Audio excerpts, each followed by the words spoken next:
somo letu litakuwa fupi sana. Today's teaching will be too short. Nadhania tutafika hata dakika 25. It won't even last more than 25 minutes. Mfuate vizuri. Just follow me carefully. Tutachukua somo katika kuandaa Pasaka ya Yesu Kristo.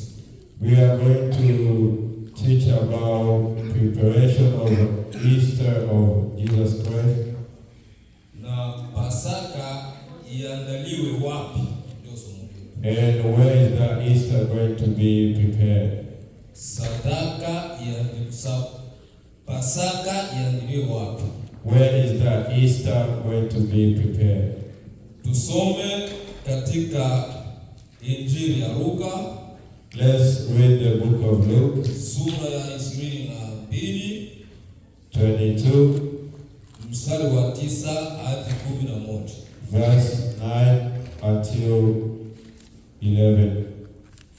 Akawaambia, tazama, mtakapoingia mjini mtakutana na mwanaume akiwa amebeba mtungi wa maji. Mfuateni mkaingie katika nyumba atakayoingia yeye, na mtamwambia mwenye nyumba, mwalimu akuambia, kiko wapi chumba cha wageni nipate kula Pasaka humo pamoja na wanafunzi wangu?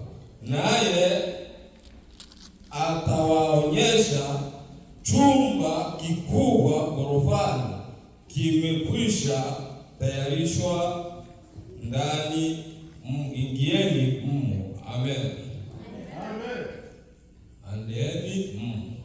Yaani Yesu na wanafunzi wake. Jesus and his followers. Ukisoma ile Luka 22 mstari wa 8.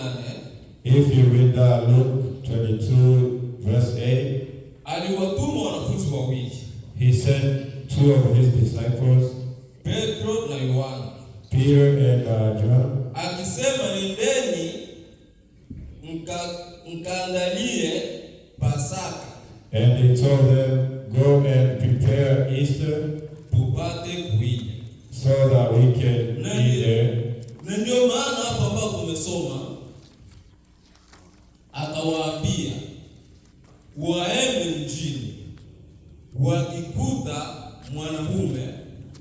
That's why when we read here, he told them, go to the sea and you find a man mwenye kubeba mtungi wa maji, who is carrying a water bottle, na nyumbani hapa atakayoingia yeye, and the house he will enter, na wao wanafunzi wengine pale.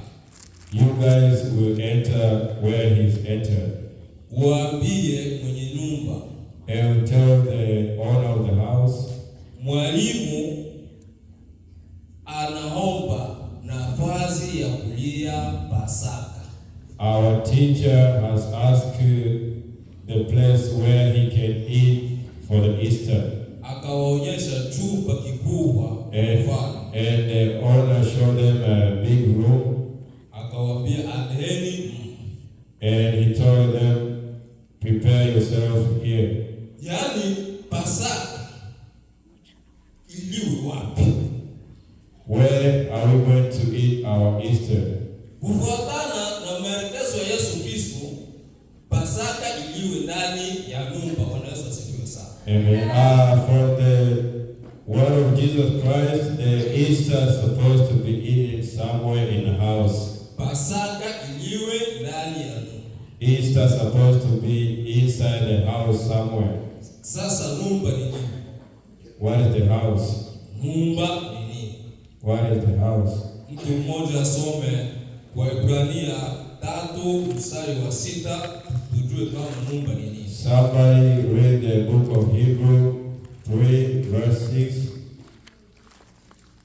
Nyumba ya kuandaa sadaka za Pasaka ni nini? What is the mean where we're going to prepare our Easter? What does that mean?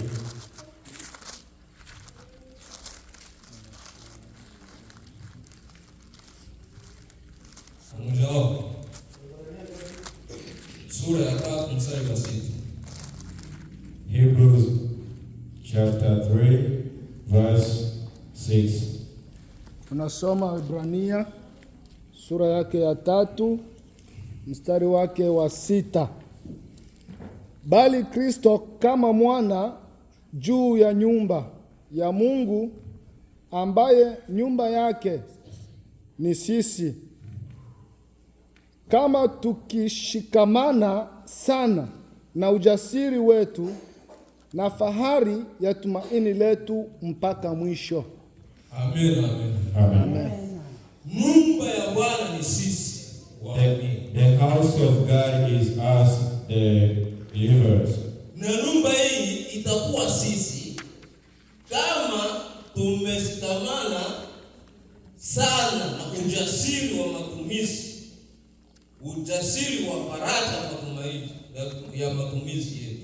And we are going to be the house of God if we believe in things that God wants us to do. Tuwe na fahari ya matumaini ili tuwe nyumba ya Mungu. We have to believe in our belief so that we can be the house of God. Lakini tujue kila mtu, wewe ni nyumba ya kuandaa Pasaka. We have to know, everybody has to know, are you the house where the Easter going to be prepared? Kama unapenda wewe uwe nyumba ya Pasaka, uwe the house where the Easter prepared, you need to be clear or someone who is sinless. Lakini tujue kwamba Yesu Kristo alikuja akakuta Wayahudi wameandaa Pasaka. And we have to know that Jesus, he came and he found out Hebrews already prepared the Easter, like they always do. Wakichinja mwanakondoo, they slaughter a sheep na kumla pamoja na mkate usiotiwa chachu, and eat with a bread. Na wakati ya Yesu Kristo kuchinja mwanakondoo haikupata nafasi tena. And the time of Jesus, at the time Jesus Christ came, there were no time for the sheep no more. Baada ya Yesu Kristo msalabani, after Jesus Christ on the cross, kuchinja kondoo na kula nyama haikupata nafasi. Slaughtering a sheep and eating sheep was done after Jesus was on cross.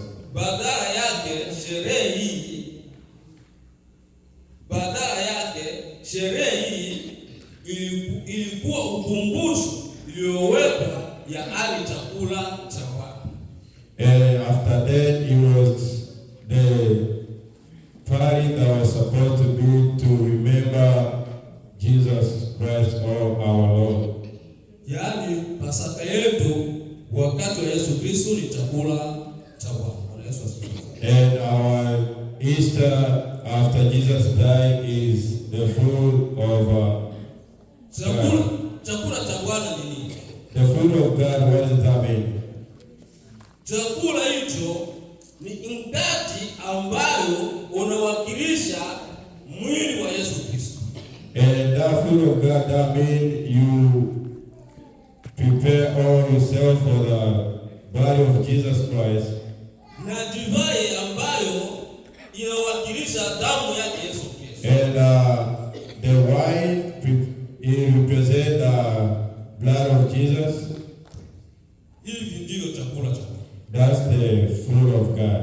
Na hiyo ndio Pasaka yetu. Bwana Yesu asifiwe. And that is our Easter. Lakini Wakristo wengi kukimbia meza ya Bwana. And that's a lot of Christians don't want to eat communion. Sasa hii iliwekwa kama masharti ya Bwana Yesu Kristo kuvitumia kwa ukumbusho wa kifo chake kwa ajili ya ukombozi wetu.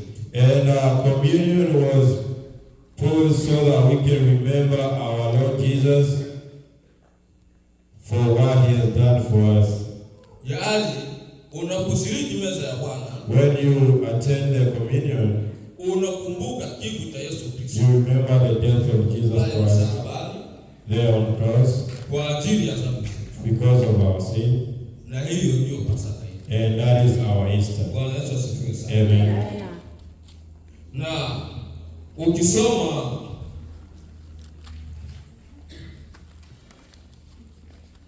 ukifungua Biblia ukisoma Luka 22 mstari wa 19 hadi 20, If you read again the book of Luke 22:19 until 20, inasema hivi: akatwaa mkate, akashukuru, akaumega, akawapa akisema, huo ndio mwili wangu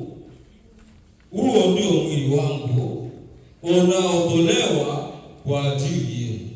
Fanyeni hivi kwa ukumbusho wangu. Kikombe nacho hicho hivyo baada ya kula akisema, kikombe hiki ni agano jipya katika damu yangu inayomwangika kwa ajili yenu. Yaani, wakati tunapovitumia